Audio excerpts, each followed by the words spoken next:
but I don't think I'm going to need it.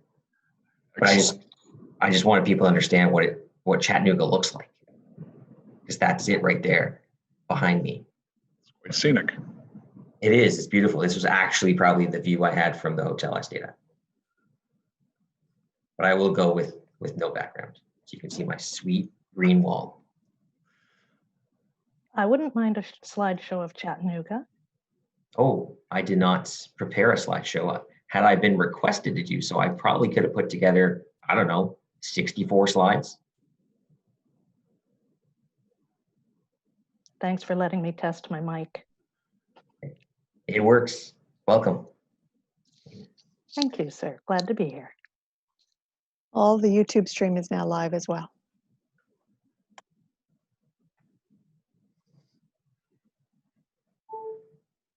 So in other words, don't play random pieces of music like I did during planning committee.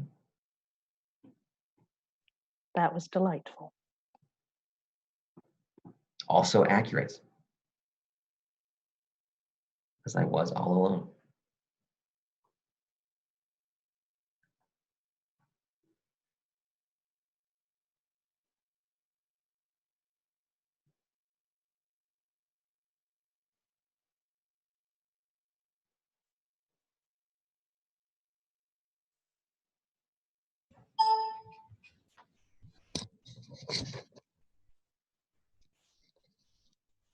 Are we muted? Yeah. No, we're on. We're on. Yeah.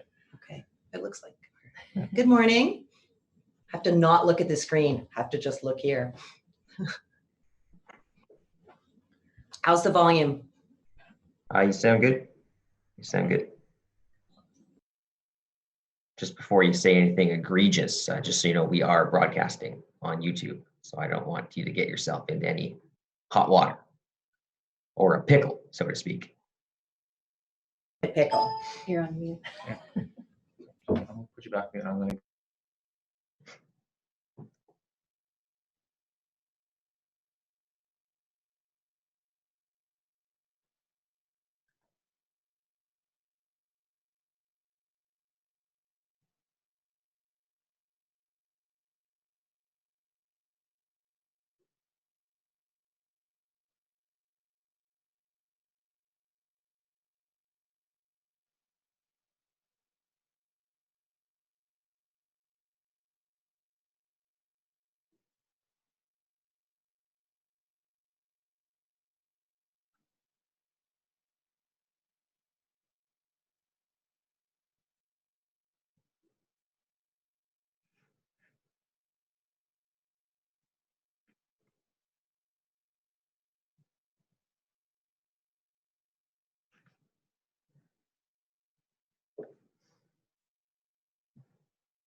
Madame, who is currently identified as Pied, I would like to rename you for purposes of Zoom. Can you please let me know your name?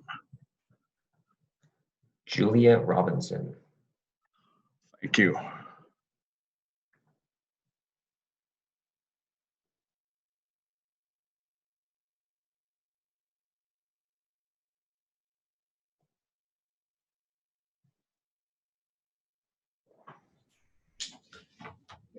Great. We just, we're getting our logistics set up here this morning. So we're good. You've got my name, and then we will just move the camera if needed, depending on who's responding to the questions.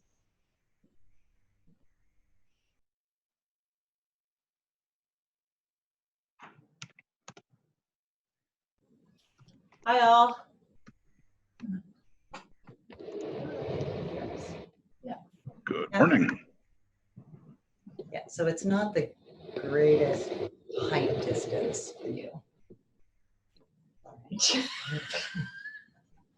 going to do meter distance.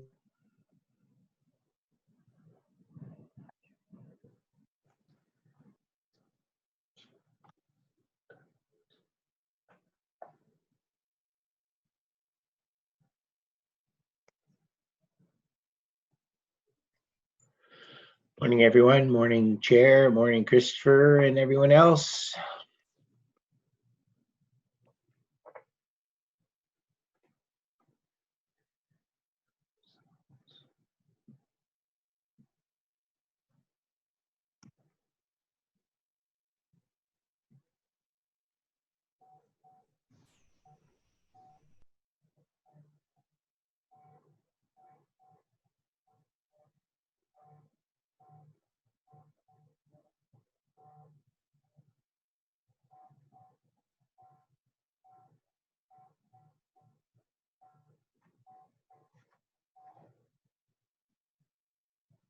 Hello?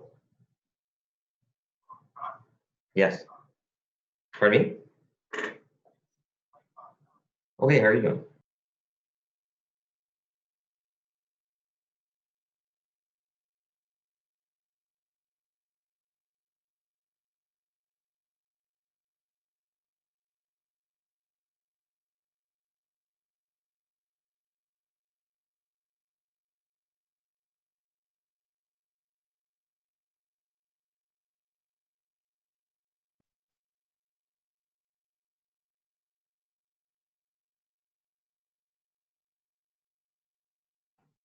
So Chris, just so you know, I control my mute with my microphone.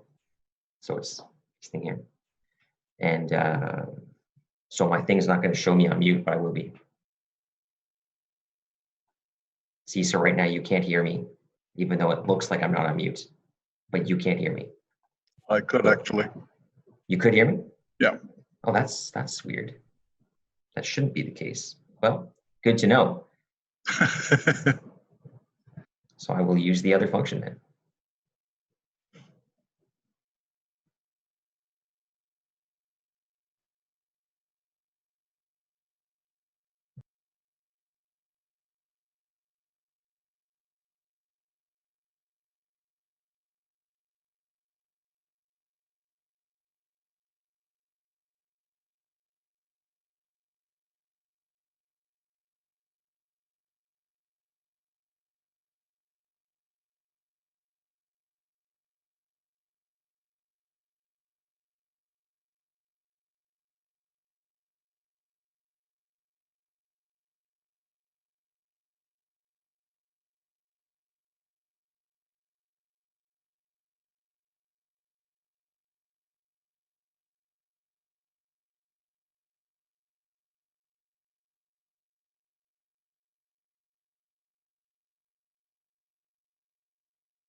For the years 2014 to 2019. So normally we would get this annually, but this one has come in after about cumulative 5 years. So $497,354 is required by the delegation of authority bylaw number 2019-280. Do we have any issues with this one, or can we carry this this report?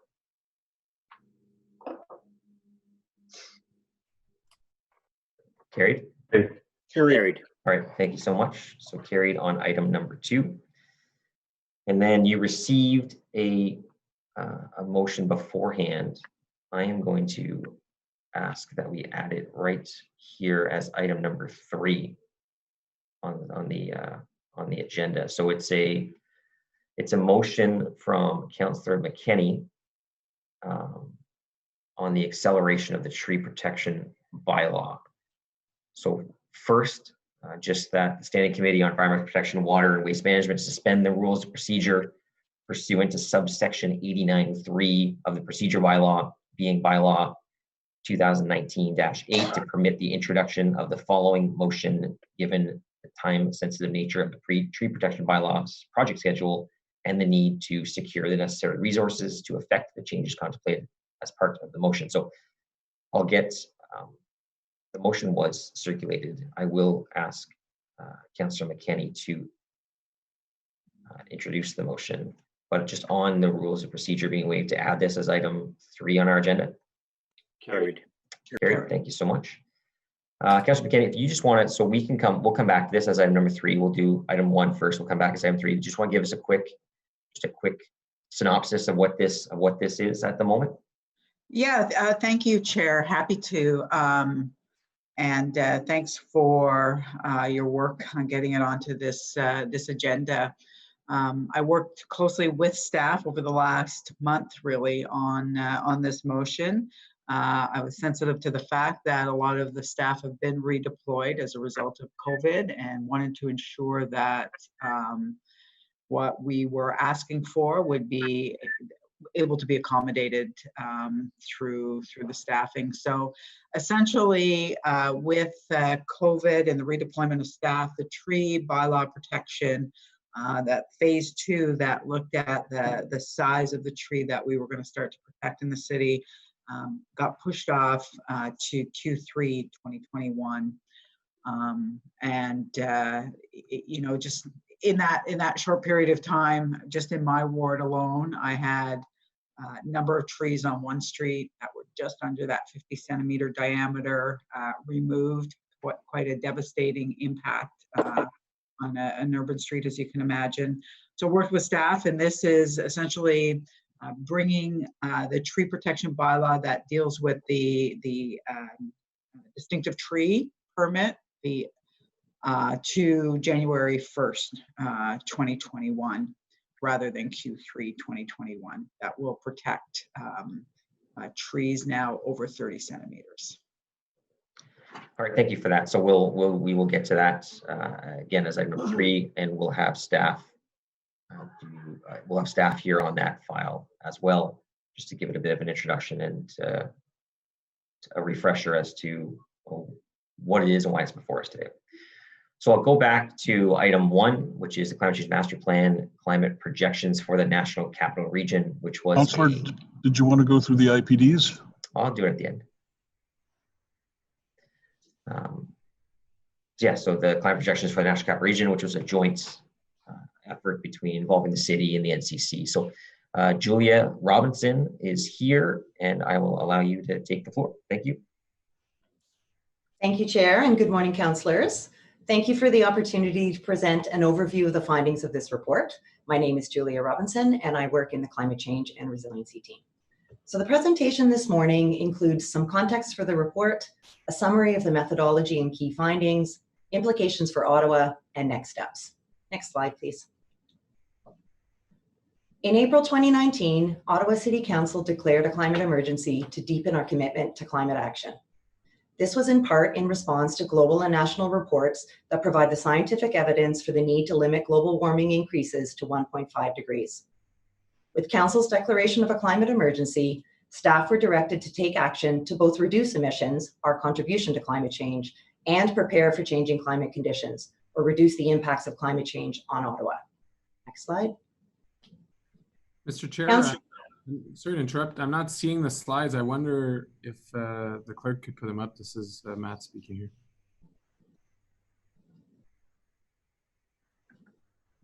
Yeah, it doesn't seem to be sharing the screen. So if we could get the screen shared so that we can have the presentation on the screen, because right now I'm just staring at people's faces, which is fine, but that's not what we're supposed to be doing.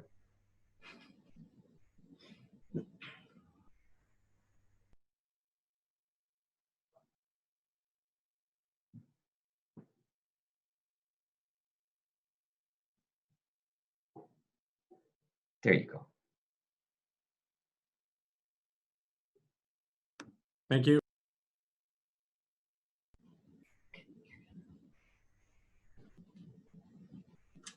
Okay, so we're on the next slide, please. Council approved the Climate Change Master Plan in January 2020.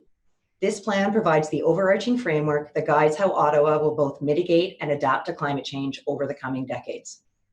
Mitigation refers to the need to reduce energy consumption and greenhouse gas emissions. Adaptation refers to the need to adapt to changing climate today and to build resiliency for the future. The majority of the city's work to date has been on the mitigation side. We've completed community and corporate greenhouse gas inventories, set greenhouse gas reduction targets, and are developing Energy Evolution, the strategy and action plan for how to achieve these targets. The climate projection study is the first milestone in developing a climate resiliency strategy.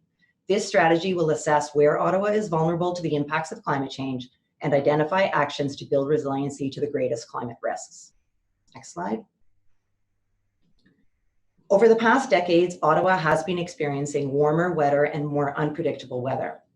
Average temperature has risen by 1.3 degrees since the 1940s. Precipitation has also increased, with great year-to-year variability. In the last decade, the city has also experienced a range of weather extremes. So for example, the Rideau Canal had both its longest and its shortest openings. 2017 was our wettest spring on record, with severe flooding along the Ottawa River, which occurred again in 2019. In 2018, there were 6 continuous days of extreme heat around Canada Day. And of course, the tornadoes in 2018 and 2019 that caused extensive damage and power outages. The climate science tells us that these trends will continue. Next slide, please. So why did we complete this study? Although national and regional data is increasingly available, we wanted a comprehensive set of local data to support climate adaptation planning in the region. Having a consistent set of local data saves costs and time. We sought advice from climate experts on what information was needed and how to understand and manage data uncertainty. And we wanted a report that would be useful to a wide range of users and sectors. Next slide, please. The study was conducted as a partnership with the National Capital Commission. Together, we commissioned climate scientists at CBCL Limited to undertake this study, and we were fortunate to have the technical advice throughout the project from the Canadian Centre for Climate Services at Environment and Climate Change Canada. Staff from many departments at the city and NCC were involved, as well as Gatineau and the conservation authorities, so we would develop a report that would meet diverse needs. Next slide. This study uses the most up-to-date climate science and modeling tools available in Canada. It provides a comprehensive analysis of changes in temperature, precipitation, wind, humidity, and extreme events. 4 time horizons were selected. We compared baseline conditions with the 2030s, 2050s, and 2080s to cover a range of planning timeframes. The study also uses 2 emission scenarios that are based on the Intergovernmental Panel on Climate Change, or the IPCC. Currently, global emissions are following the high emission scenario, and we know that significant global action is required to reduce emissions to the moderate scenario. Next slide. The study used a combination of methodologies. Global and regional climate models were downscaled to assess local changes in temperature, precipitation, wind, and humidity. And scientific studies were used to examine future trends in extreme events, since these are not well captured by models. Next slide. We now have detailed analysis of future climate conditions to 2100. These projections give us a clear understanding of how Ottawa's weather will change in the coming decades. This slide includes a simplified summary of the projections for the high emission scenario. Overall, the National Capital Region will become warmer and wetter, and I'll highlight some examples from the projections for the 2050s. Warming is anticipated across all seasons. Summers will be much hotter, and for example, by the 2050s, there will be 4 times as many very hot days, or days above 30 degrees. This means an increase from 11 days per year to 44 days per year. The timing of seasons will shift. Winters will be shorter by 5 weeks, and springs will be earlier by 2 weeks. And the number of freeze-thaw events will increase in winter by 33%. The total amount of precipitation is anticipated to increase in all seasons except summer. Rainfall is expected to increase both in volume and intensity. One measure of intense precipitation is the maximum amount of rain that will fall in one day. and this is projected to increase by 14% by the 2050s. Conversely, there will be less snowfall. By the 2050s, total annual snowfall will decrease by 20%. And finally, while the uncertainty is greater for projecting extreme events, future conditions favor an increase in extreme weather, such as freezing rain, tornadoes, storms, or droughts. Next slide, please. So what does this mean for Ottawa? This study did not examine specific risks and vulnerabilities, as this will occur in the next phase of the project. However, potential impacts are generally well known. So Ottawa could see more heat waves and heat-related illnesses, longer, warmer seasons that extend agricultural and construction, but also impact ecosystems and increase the risks for Lyme disease, West Nile virus, or invasive species. We could see shorter, warmer winters with less snow and more freeze-thaw cycles that impact winter recreation and damage roads and other infrastructure. And we'll see shifting energy demands with lower heating requirements in the winter and higher cooling demands in the summer. Next slide, please. A greater likelihood of extreme weather, such as wind bursts, freezing rains, or storm, has broad impacts on people, infrastructure, and services. More intense precipitation can overwhelm our sewer systems and increase the risks of flooding and erosion. And infrastructure and buildings will need to be built to resist warmer temperatures, more precipitation, and stronger winds. Next slide, please.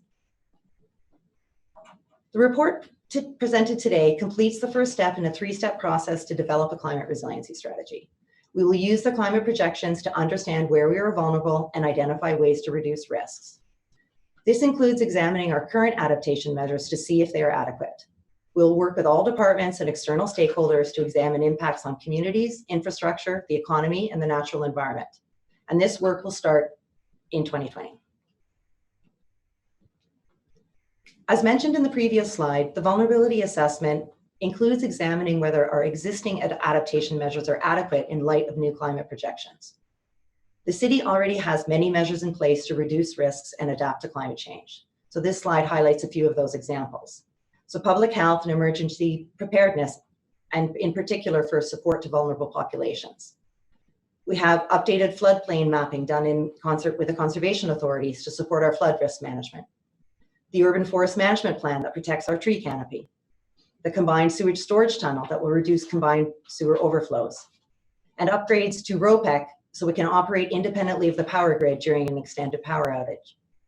And finally, we do provide support to residents, for example, through grants for backwater valves to protect against basement flooding, or controlled tile drains that help farmers manage water levels on their fields. Next slide, please.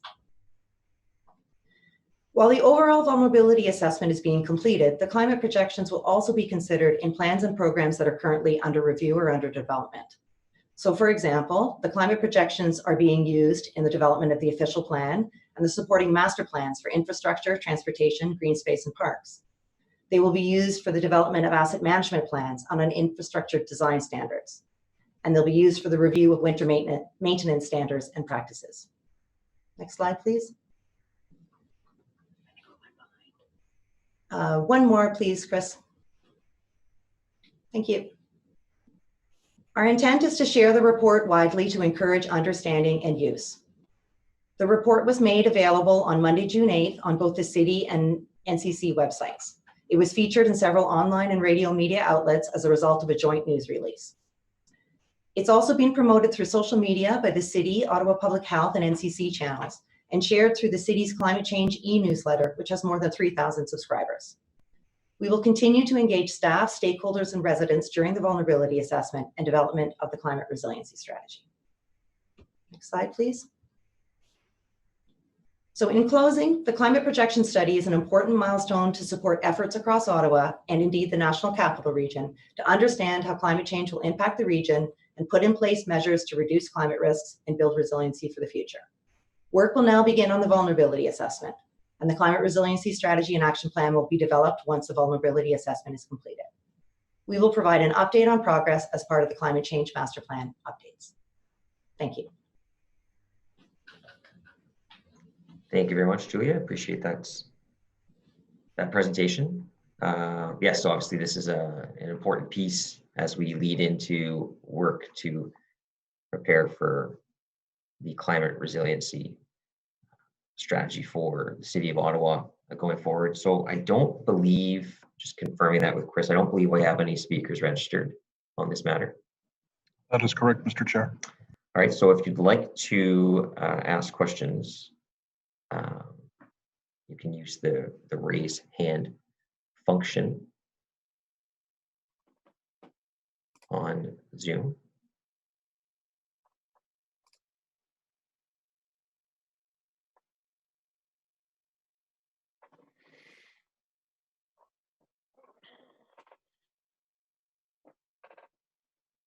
Or you can just wave at me so I can see your face, because I'm not seeing any. Councillor, I'm seeing Councillors Brockington, Menard, and Cloutier waving Okay. their hands. I don't see it. So we'll go to Councillor Menard first. Thank you. I think Councillor Brockington had his hand up first. Go for it, Councillor Brockington. Okay. No need to fight over it, guys. Go ahead, Councillor Brockington. Thank you, Mr. Chair. Thank you, Vice Chair Menard. I just have a few questions. First of all, thank you to staff.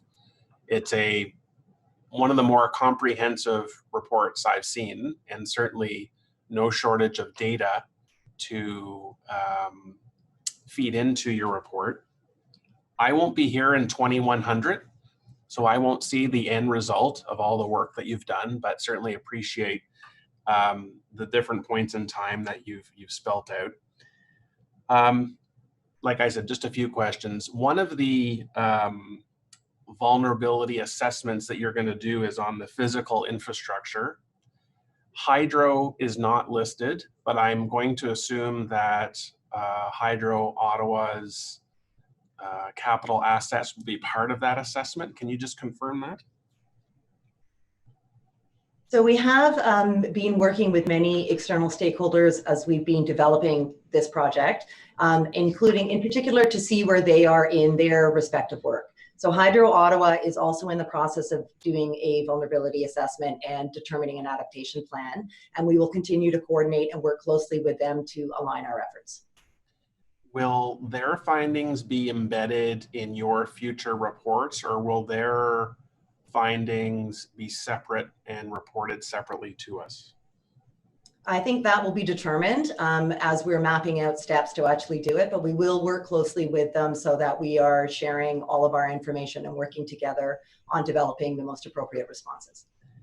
I think everyone will agree the importance of doing a vulnerability assessment. You can't map out the next number of decades without understanding the types of risks that we're under.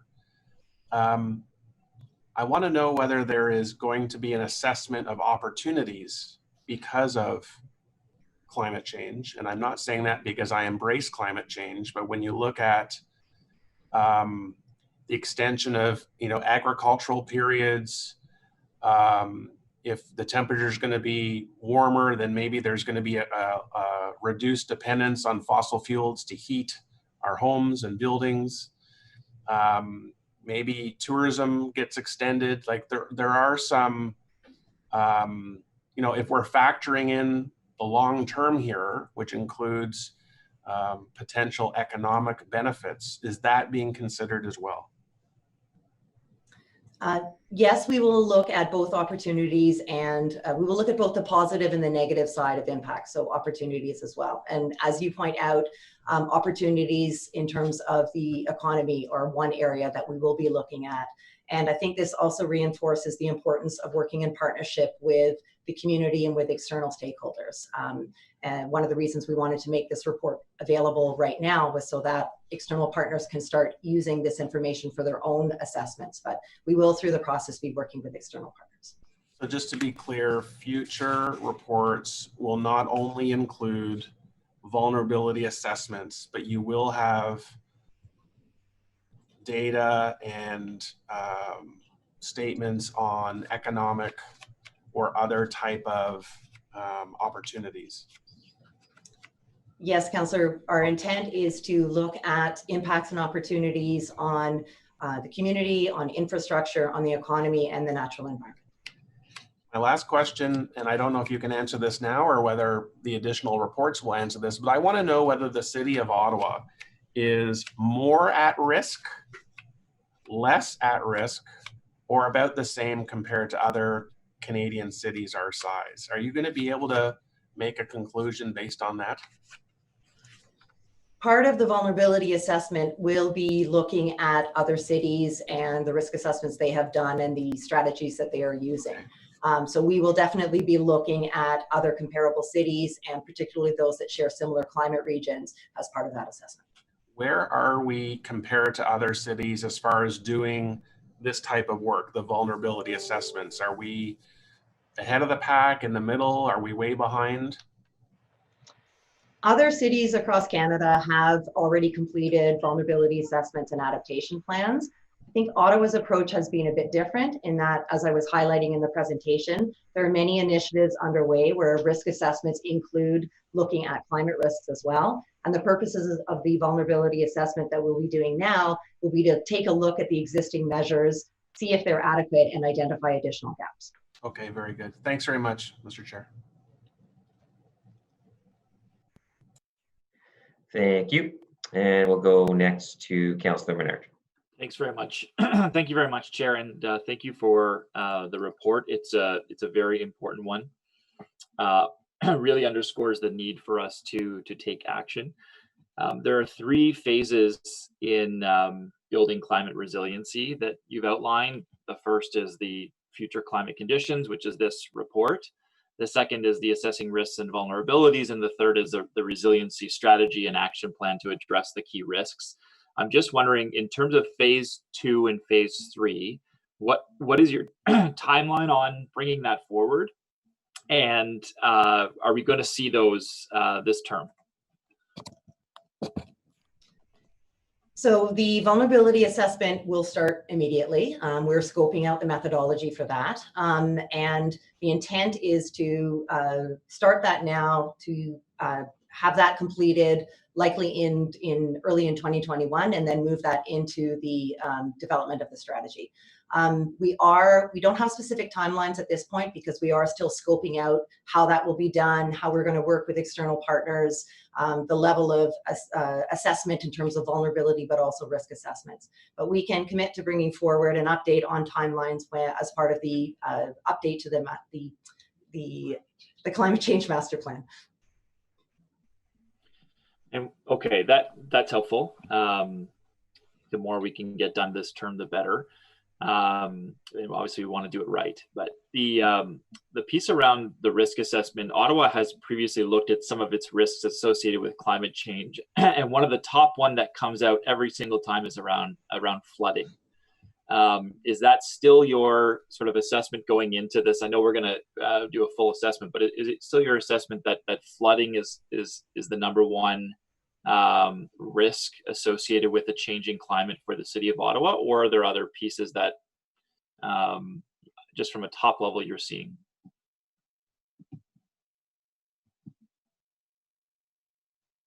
Will us take the chair?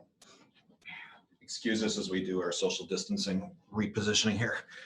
So council raises a really good question. So what the data is showing is that there are 2 very significant things the city has to pay attention to among many. There are actually 3 things that are coming out of this, and Julia can correct me if I'm wrong. Flooding still is very much at the top of the list.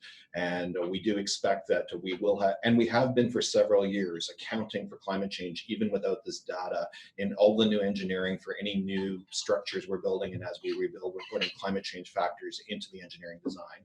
The second is extreme heat in the summer, and there is a community social impact of extreme heat. And the third is invasive species that might come as a result of the climate changes as well, being the top 3 to pay attention to, and they affect, all those 3 affect virtually every city operation in some way or another. Okay, thank you for that. I mentioned this is an important report, and again underscores our need to take action. FCM has estimated that there needs to be an annual investment of national GDP of at least 0.26% of national GDP required to be cost shared by all orders of government, and that they're saying that those financial requirements are needed to implement cities' action plans and take into consideration these risk assessments and identify future budgets. And so on that point, one of the ways that we're funding our climate change master plan and some of this work going forward is through the Hydro Ottawa dividend surplus. So I have a couple questions about that.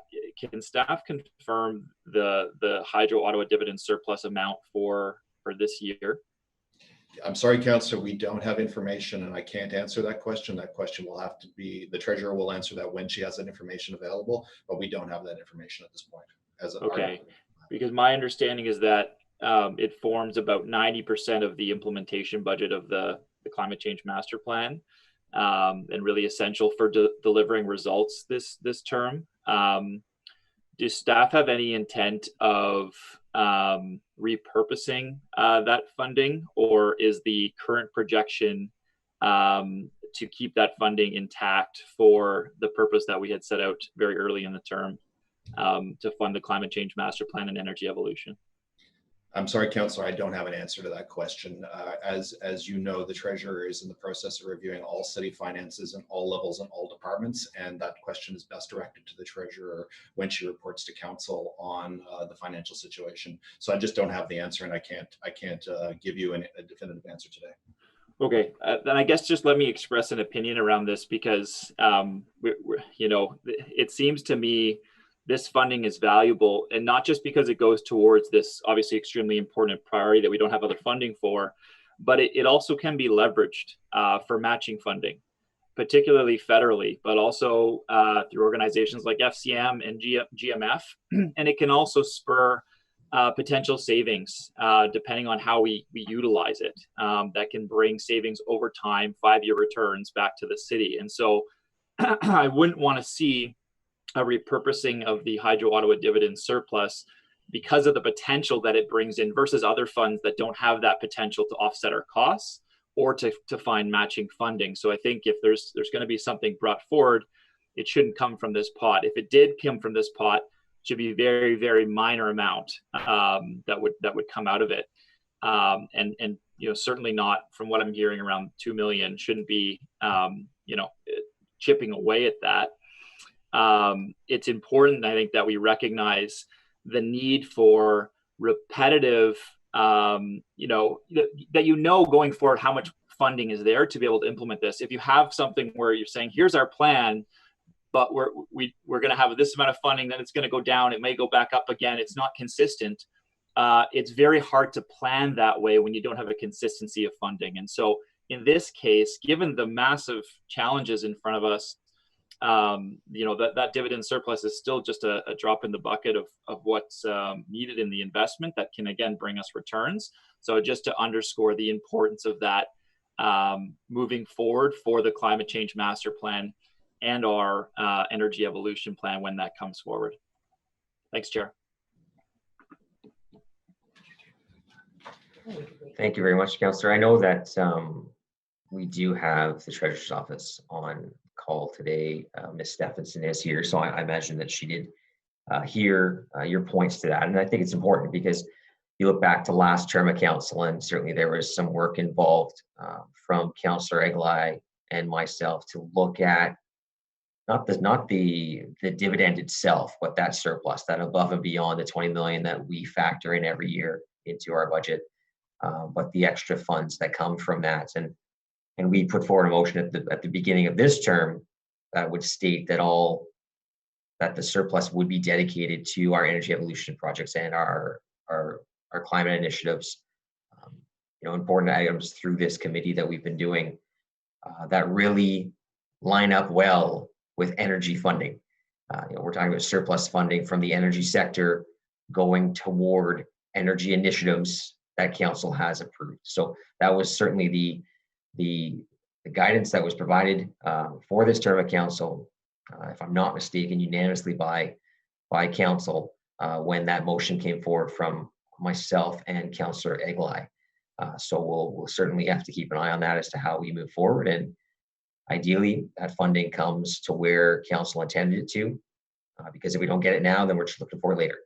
And the sooner we move forward on some of these projects, the better off that we will be in the long term. So thank you, Councillor Bernard. Councillor Cloutier, you're up next. Thank you, Chair, and thank you, Ms. Robinson, for your presentation and for the report on the climate projections for Ottawa. They're truly staggering for the ecology, for agriculture, the economy. There's not a lot of mentions of dollars and cents, which is not really what the report is about, but is a very real concern for people. And I appreciate the questions by Councillor Brockington with respect to the overall infrastructure, hydro. Mentions a bit about how weather extremes will have an impact on properties. Was there ever an average increased cost estimate for individual residents that they or their insurance would have to shoulder from the damage of more extreme weather?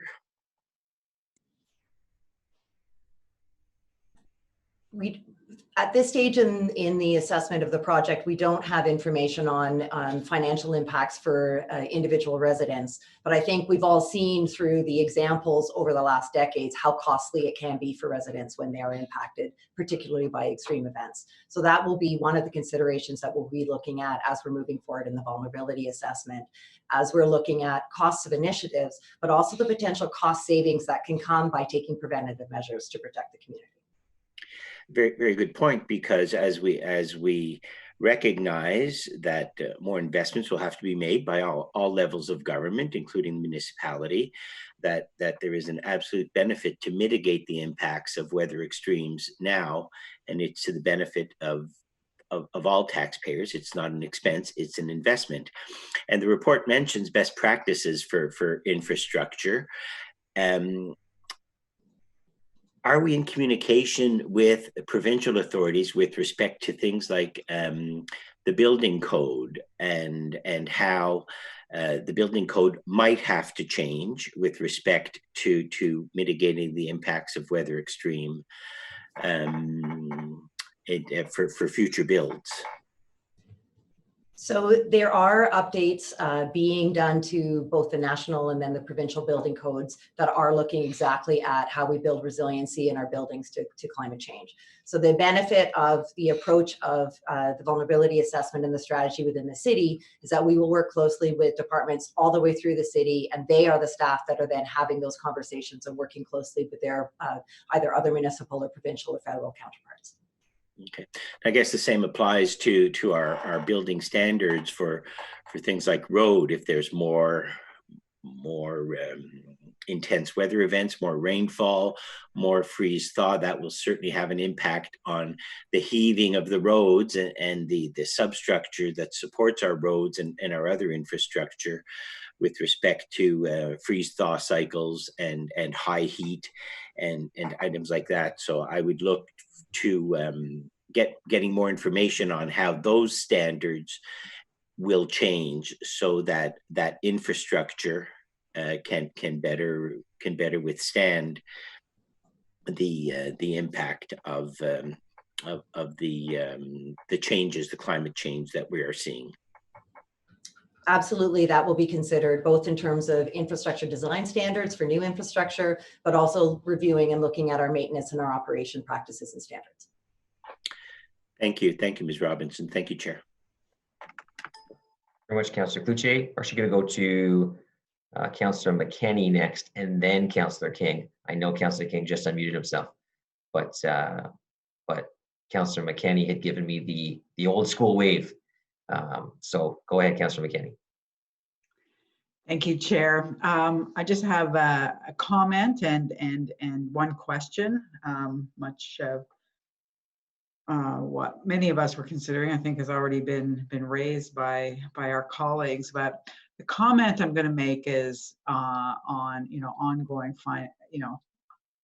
funding that will lead us in the right direction here. And I know that we're in a difficult time right now, and the entire world has been thrown into a state of downturn. But in this city and cities pretty much across North America, at least, we do have two emergencies, and that's a climate emergency and a housing emergency. And the reason we're in those two emergencies is because successive governments over the last several decades have not invested in either at a rate that was required to keep us from getting to where we are today. And it's as my colleagues have pointed out, some of the when we're looking at the scenarios for temperature and change in seasons and precipitation, going forward, it is really rather alarming. So my comment is just that, you know, when we're considering moving forward and funding, we can pay now or we can pay later, but we are going to pay. So we can pay some now or a lot later, similar to housing. That's why we're in the emergencies that we're in today. So I just wanted to make that comment, to be on record that I expect that we will continue to move forward with our plans in a way that that at least reduces and our risk and increases our resilience going forward. And just a question to Julia. I just want to understand the phasing, the timing of the phasing, and how it aligns with some of the most important work we're doing also this term, the official plan, the master plans for infrastructure, transportation. We know that has significant impacts on climate and on our resilience, any strategies for resilience. So I just wonder how you see the phase 2 and especially phase 3 aligning on time to inform our decisions on the official plan, and also very much in particular the transportation master plan and the infrastructure master plan going forward. The timing is very much aligned with making sure that we are feeding in this information to inform these very key reports that you're referring to. So climate resiliency is one of the key themes that is already being considered as part of the official plan. It's in our approved preliminary policy directions, and there are policies being developed right now that take in consideration these projections. And as you mentioned, the supporting master plans, and in particular, the infrastructure and the transportation master plans will be key in terms of prioritizing which infrastructure projects are going forward.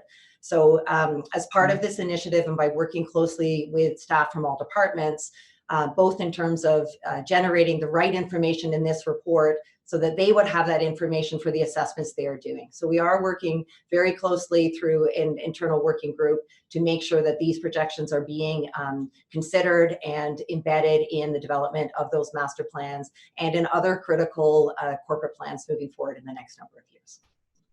Okay, that's very good to hear. So just to confirm then that we will have that resiliency strategy in time to inform us on, say, our transportation master plan. The approach that we're taking with our vulnerability and risk assessments is, in addition to that citywide one that will identify gaps, we're embedding it in all of the opportunities that we have across city business. So again, that allows us to undertake a vulnerability assessment at that high overarching level, but also do the detailed risk assessments where appropriate through ongoing city plans and programs. Okay, thank you. Thank you very much. And now we will go to Councillor King, which in case I had a conversation with Councillor King a few weeks ago when we were on our Ottawa Community Housing Board meeting. And if you're wondering what that background is, that is a massive record collection. And as soon as the provincial government allows us to gather in groupings of up to 24, he is inviting every single member of council to listen to every single record. Councillor King? Well, thank you, Mr. Chair. I'm looking forward to us moving forward with these stages of reopening so that I can invite people, because I get questions all the time about what's behind me. And I have some turntables as well over to the side that are I unfortunately don't get a lot of time to utilize. I think that this is the high irony. Once you can afford a few of these, you don't get any time to play them. But thank you so much for the opportunity to ask staff some questions on this really in-depth report. I really appreciate the depth of the work that has been undertaken. And the question that I had really deals with, I guess, the future vulnerability and risk assessment reports that will be done, and whether they will give due consideration to agriculture in our city, noting that we have a very unique city here with a tremendous amount of agricultural land.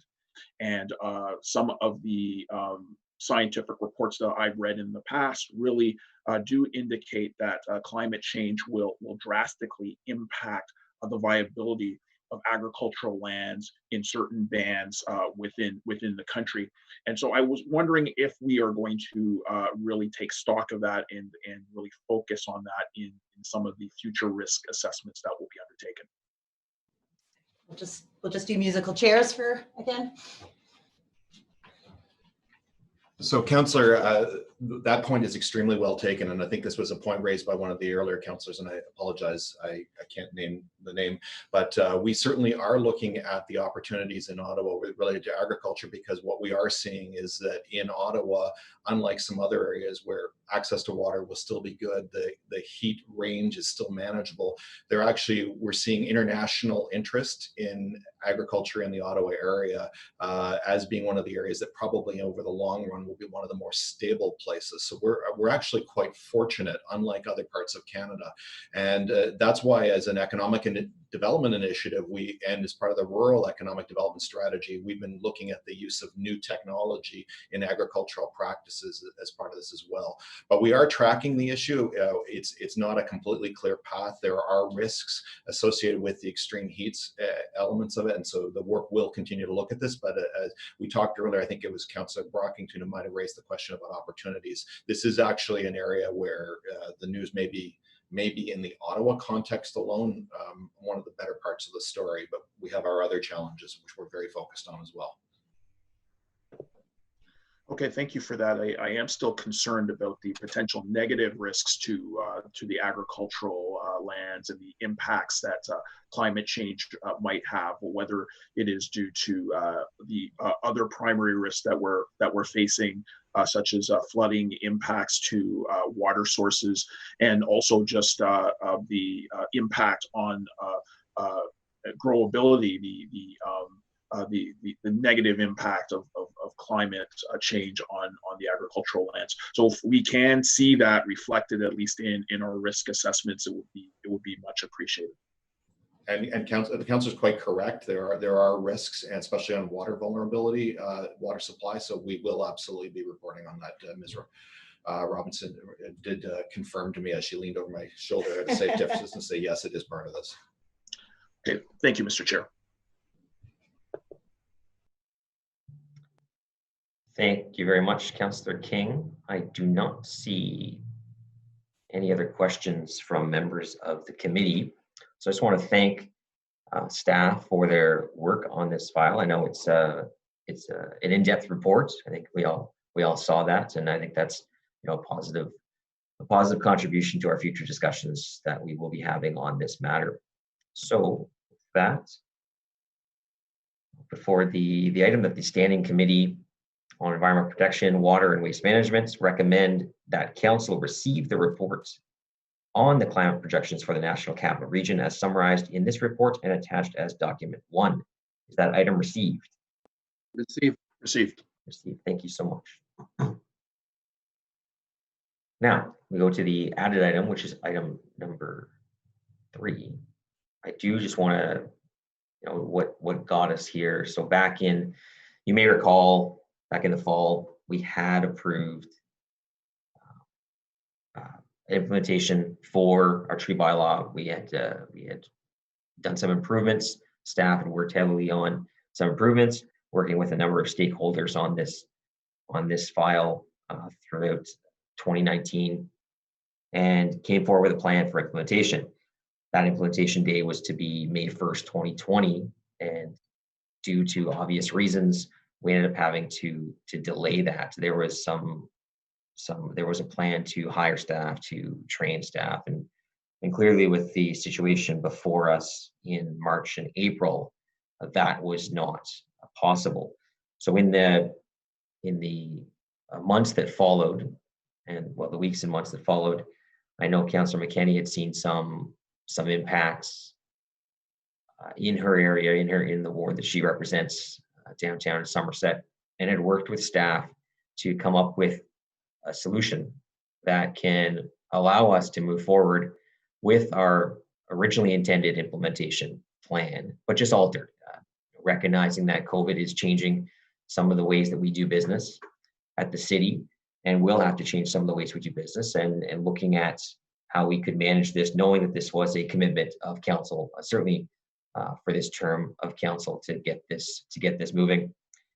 So I do have, I will first, I have Martha Copestake here, but before, I just will ask Councillor McKenney to completely introduce your motion. So read the full motion so that we understand the background and what the resolution is here today. Yeah, thank you, Chair. I think it's coming up in front of you.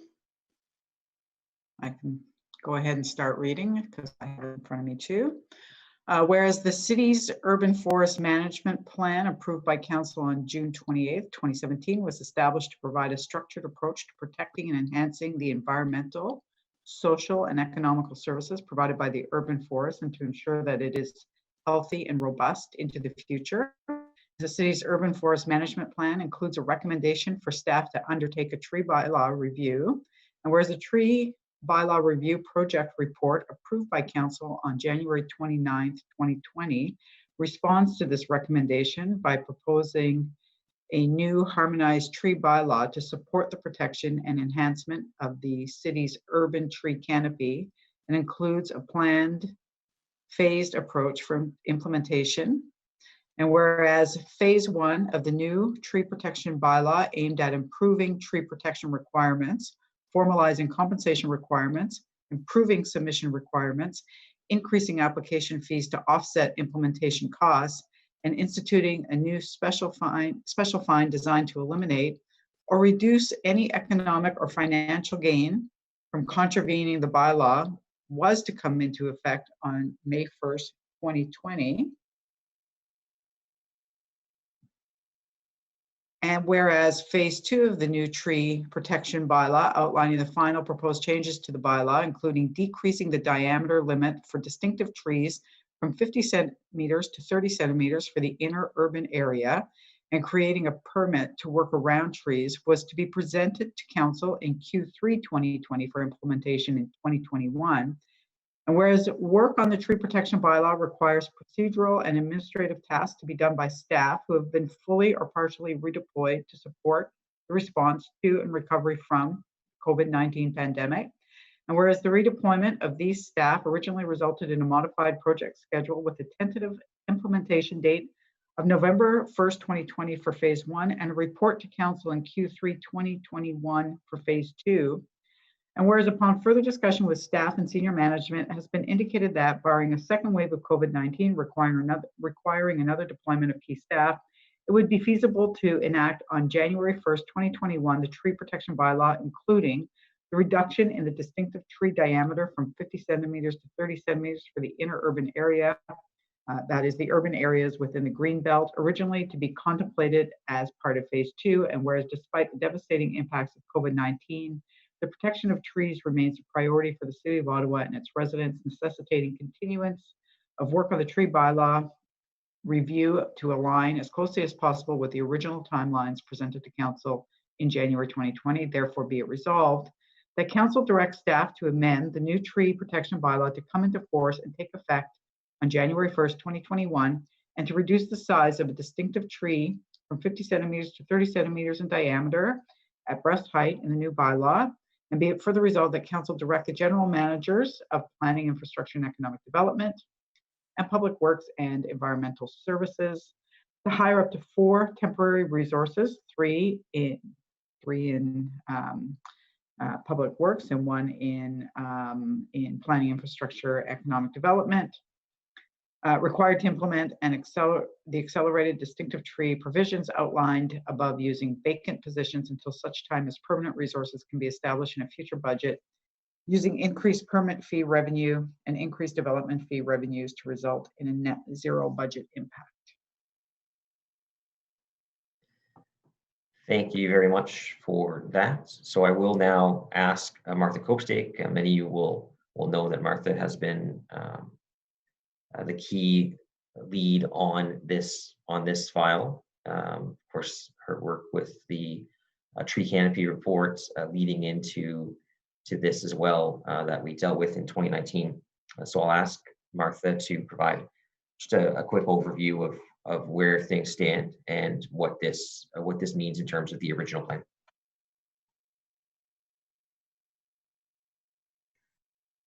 Hi, thank you, Chair, and thank you, Councillor McKenney. Chris, I will put that slide that I had up. Could you put that up for me now? Thank you. All right, so that motion did go through a lot of detail. It was a very detailed motion, so I don't have much background, I think, other than that. I prepared this slide to just show basically, like, from a timeline perspective, what we're looking at here. I should say off the bat that staff do support this motion. As Councillor McKenney indicated, we've been working with her on this. And, you know, it was unfortunate that the first phase of the tree bylaw had to be delayed from its May date. And so what you see here on this slide that I've done is basically the first column is what our pre-pandemic plan was.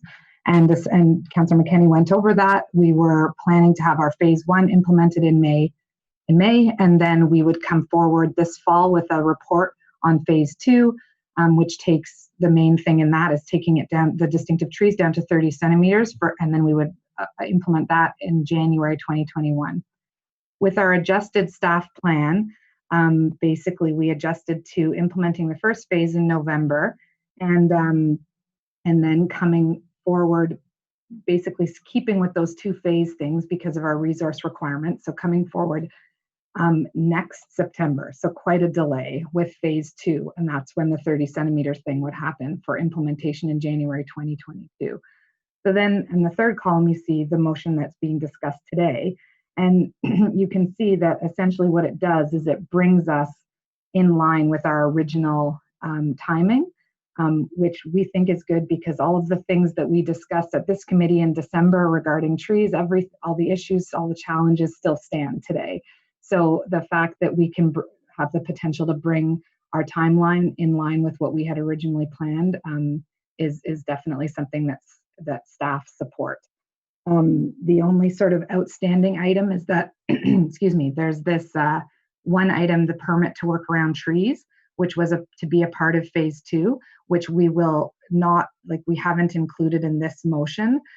There's still some things that staff have to flesh out around that. There's a lot of work that still needs to be done on that. There's also, it's a bit more resource intensive as well. So we want to take some time to look at that, and we'll come back and report on that and any other remaining items in next fall in this case. But otherwise, staff support this, and I'm here to take any questions if anybody has any.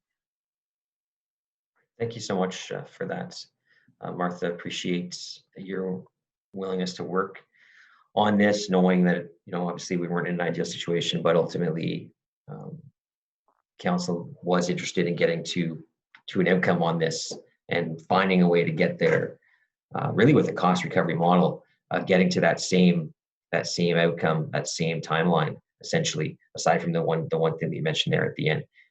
So just for some questions, we have Councillor Brockington is up first. Thank you, Mr. Chair. I'm just curious to know why a motion is required. Was this not part of staff's plan, or is this? No, so staff's plan would have been to come back to us in the fall.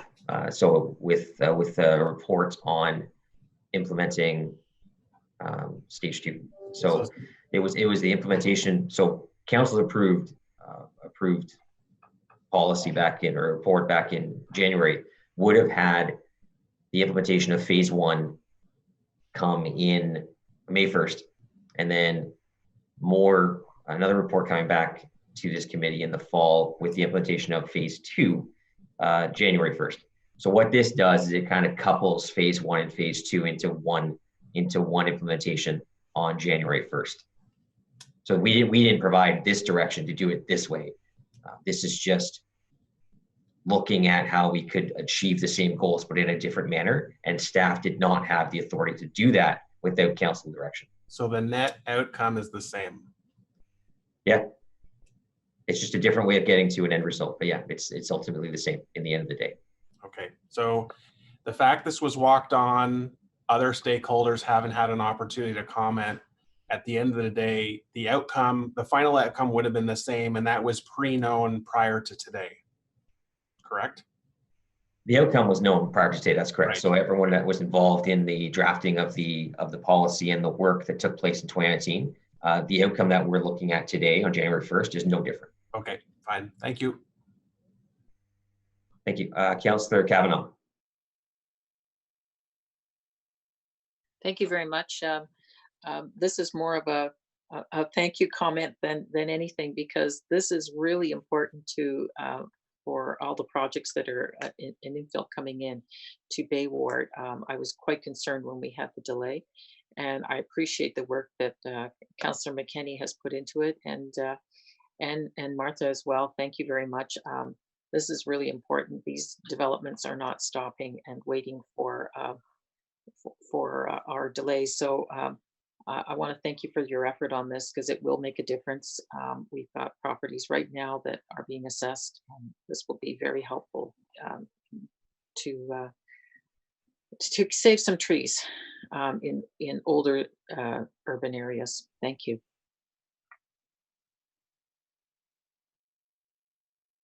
Thank you, Councillor Kavanaugh. So, Councillor McKenney, do you want to provide any final comments on that before we vote on the motion? Yes, thank you, Chair, and thanks to my colleagues for supporting this. It does, the end result is the same. We did have the discussion around what our distinctive tree permit should look like, what those parameters should look like, and what types of trees we need to be saving in our urban environment. This does move it forward from post-COVID as a result of COVID, but the outcome is the same. But I mean, I think that I always have to emphasize that a loss of one tree in an urban area can be devastating. And it changes a neighborhood, it changes a street. It has a significant impact on the health and well-being of the neighborhood on a variety of issues, whether it's cooling the street, traffic calming, aesthetics. It's cleaning the air. Every tree is absolutely essential. And I know that I want to thank staff, Martha and staff for working on this. I think sometimes I probably have a bit of a reputation as a crazy tree person, but it's we need to be able to breathe, and we sometimes lose trees to build bike lanes, and there's always that tension between the two. And I tell people, as much as I like cycling lanes, I want to breathe when I'm cycling as well. So trees, there's always a good reason to cut down a tree. And I say this every time I speak about trees, because I get a good reason at least once a week, once every 2 weeks, somebody comes to me with a really good reason why a certain tree needs to come down. And if we didn't fight back the way that we do, our downtown would look very different. And it's a constant and ongoing struggle to keep trees healthy and alive in our urban core for a variety of reasons. So this will go a long way to keeping our urban tree canopy healthy and allowing us to move forward to build it up the way that we want to, the way that we've committed to. So thank you, colleagues. Thank you, Chair.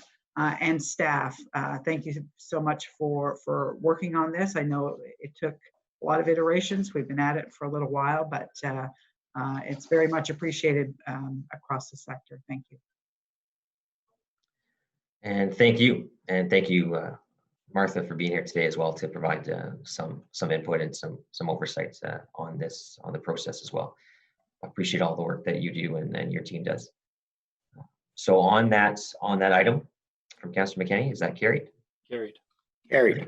Thank you very much.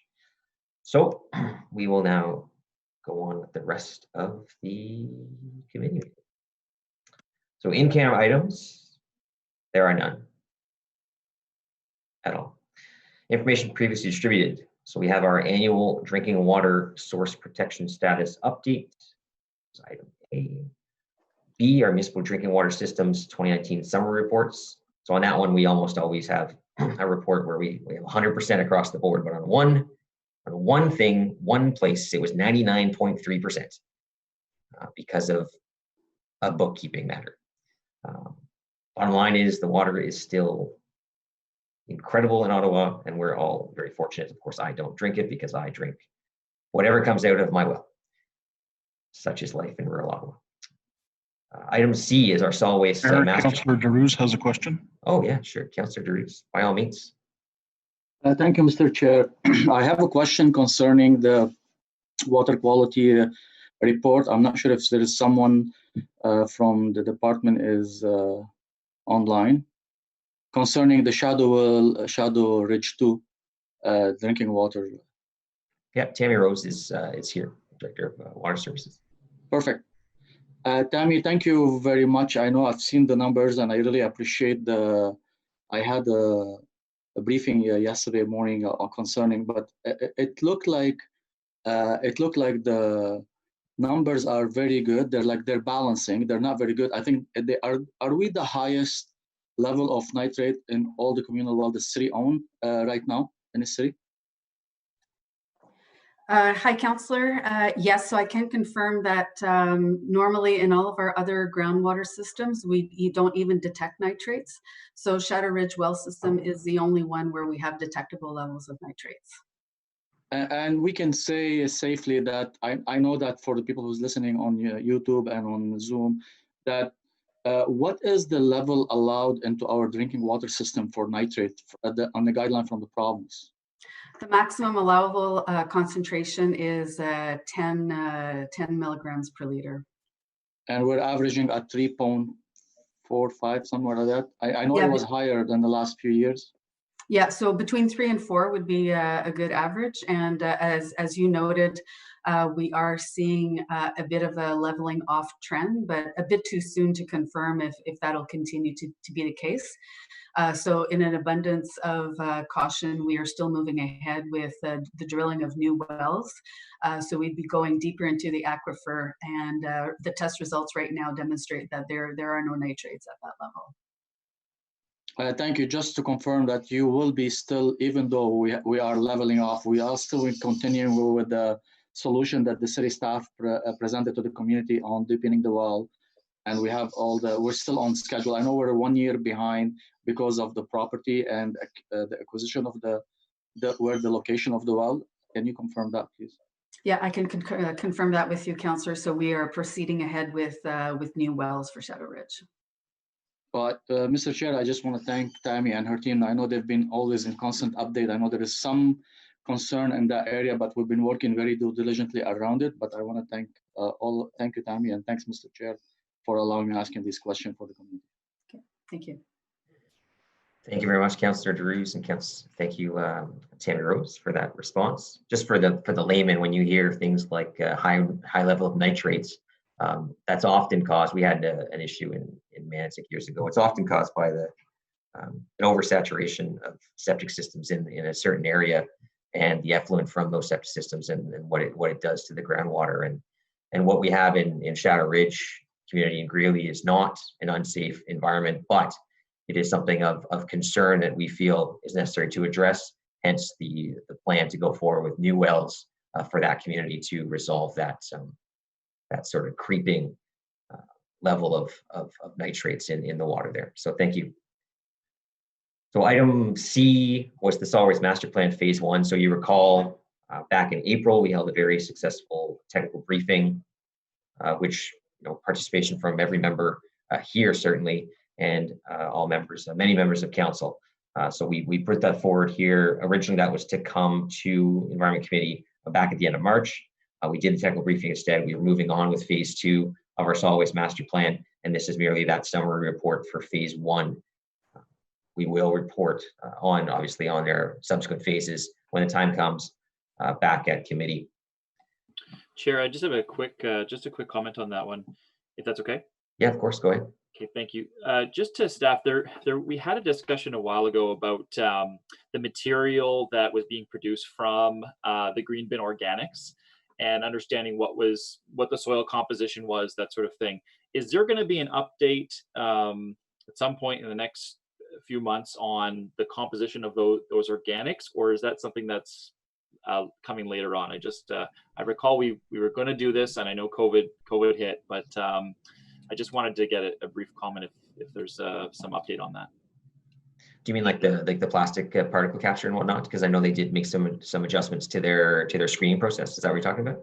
Exactly. Yeah. Just in terms of the actual product that comes out, if there's been if there's any change.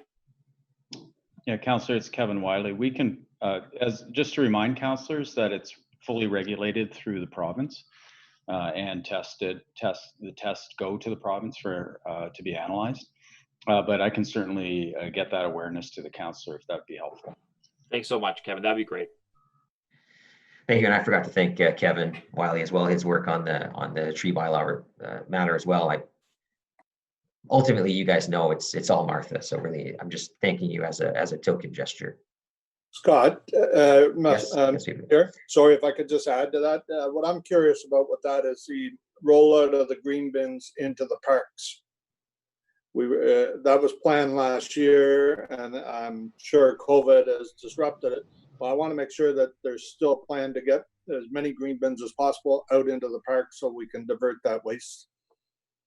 Chair, absolutely. That will be coming forward as part of our master plan refresh phase 2 later in the fall. Okay, thank you, Kevin.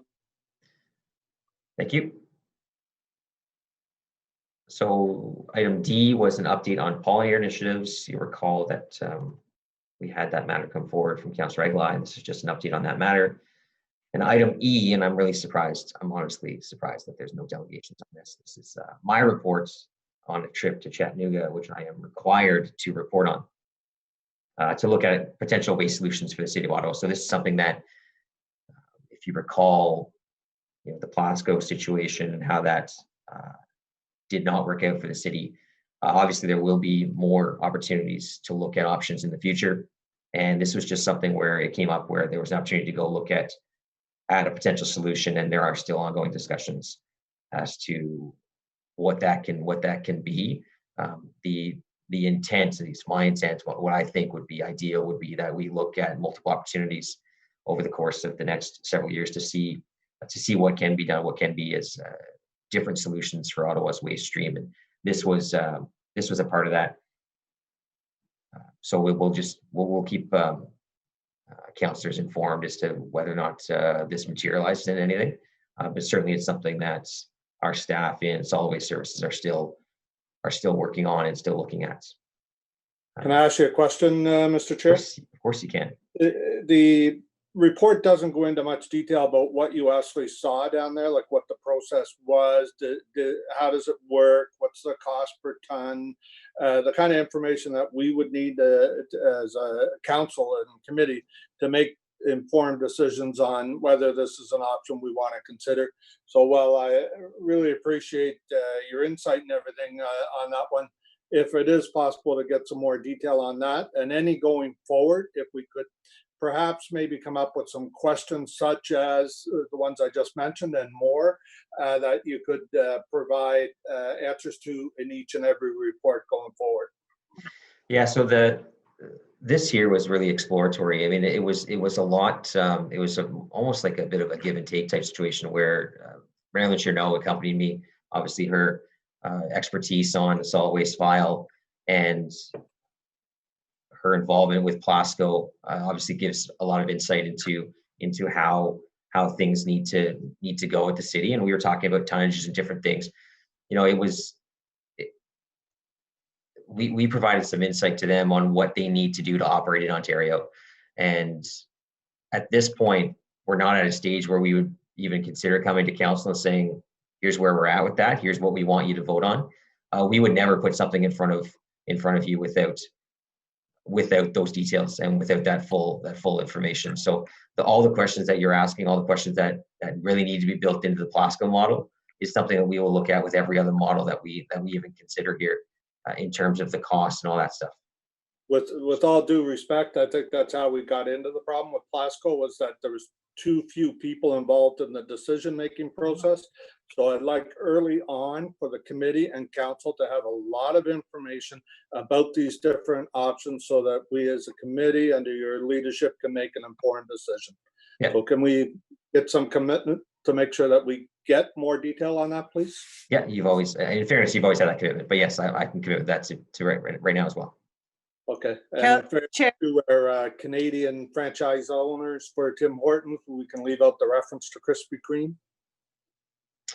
Well, they don't have great Tim Hortons in Chattanooga, and my kids really like Krispy Kreme. So come on, don't give me hard time here. All right, thank you, Chair. Yeah, Councillor Meehan, go ahead. Hi, thank you, Chair. Was this a fact-finding mission? Was this associated with CBA, the local company who's teamed up with the American environmental company that's incinerating? It's a new type of incineration? I wouldn't call it incineration, but yeah, it's you're talking about GBA? Yes. Yeah, so Graham Bird, yeah, that's right. So it's the company is called Landera, and there was they have a headquarters or a test facility in Dunlap, Tennessee, and that's what this was. So obviously the regulatory framework in a place like Tennessee is different than in Ontario. They have been working with an environmental scientists in Ontario out of Peterborough to work through some of where they would need to be in order to actually operate in Ontario. We get approached by a lot of folks that could never operate in Ontario. Ontario is one of the more difficult places to operate, to get environmental approval for technologies on waste solutions. I know I had one that is looking at setting up in Alberta. Well, Alberta is actually on the lower end of environmental regulations when it comes to these types of technologies. So the notion of coming to Ontario is an uphill battle for many of these waste providers. So the information that we can provide to help them work toward that is also important too, because we have a fairly steady waste stream. We have some requirements that we are not looking at doing everything all at once. Whereas in these other jurisdictions, it's you throw everything in and you take care of it all. We're looking at a lot more of a drier waste stream because we're taking out the organics, and the intent is to continue taking out organics, to continue working towards diversion and waste reduction and only dealing with what's left over. And that doesn't always fit into every one of these waste models. Understood, and I respect that. At what point, though, could we? With respect, if I could interrupt for a sec, if this matter is to be discussed in depth, it should properly be waived onto the agenda as an additional item. Ultimately, these types of things will be discussed as part of the solid waste master plan. This was merely just a councilor's report on a trip. I mean, it's not as of now, nothing's come to fruition. If anything does come to fruition, it'll go through a proper procedure, and councilors will be involved in that process. Do you know how long that might take, Chair? There is no timeline. It's not my project, so there is no timeline. Okay, thank you. All right, thank you. All right, so that was it for the various IPDs that appeared on this agenda. Notices of motion for consideration subsequent meeting. I didn't. Nobody circulated any to me, so I do not have any. Inquiries. I know Councillor Brockington has an inquiry at least. Go ahead, Councillor. Thank you, Mr. Chair. Certainly the COVID-19 pandemic has raised a lot of issues in the community, and in working with the Ottawa South Environmental Action Network, OCEAN, I have a few questions I just want to put on the record with respect to community gardens. So the pandemic has further amplified food insecurity issues across Ottawa. It's also increased the need and desire to expand community gardens.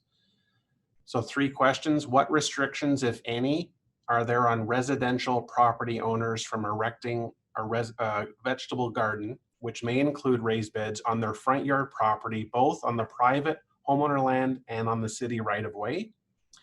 2, what opportunities exist to permit community gardens to be erected on community center property? Is Parks and Recs amenable to this possibility? What might be the challenges of this proposal? And finally, which parks in the Hunt Club and Riverside Park communities of River Ward would staff propose to be viable candidates to host a community garden? Thank you, Mr. Chair. Thank you. Any other inquiries? Yes, just briefly, Mr. Chair. Yeah. I have an inquiry. I've sent this off to Chris as well. The draft minutes of the Tuesday, December 17th, 2019 meeting of the Standing Committee on Environmental Protection, Water and Waste Management included direction to staff that staff immediately accelerate a climate lens with regard to city procurement decisions.